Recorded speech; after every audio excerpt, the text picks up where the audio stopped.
So when you put the shaft back in the bearing, you just want to make sure that the main pulley and the lower bearing are attached to the plate, and you can see where the 4 holes are that are slotted. That will help you adjust the center of the shaft when you get it in.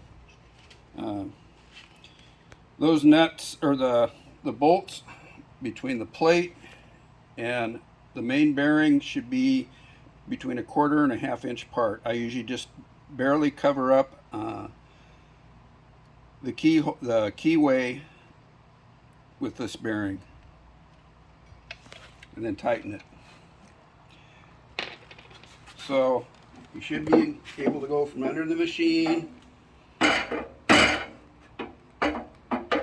into the bearing, out the top, and you can kind of work it through until it comes up tight. And that's when I put the space that you used to put the bearing in, and the nut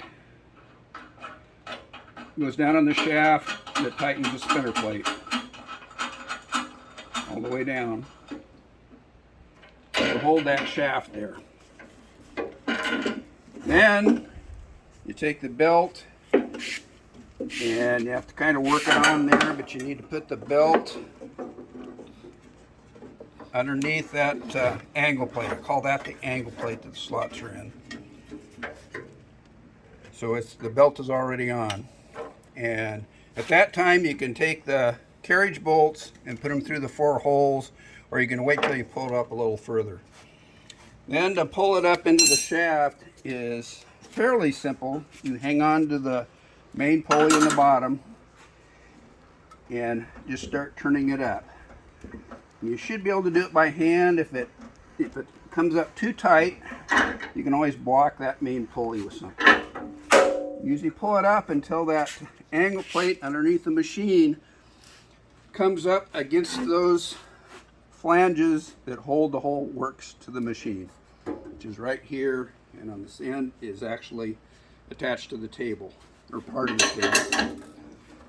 Pull it up a little bit more so that plate will just move when you center the shaft. It's right about there. Then you'll put these the 4 carriage bolts in the 4 holes here. Put the lock washers and the nuts on, and then tighten them finger tight, maybe a little bit tighter than that.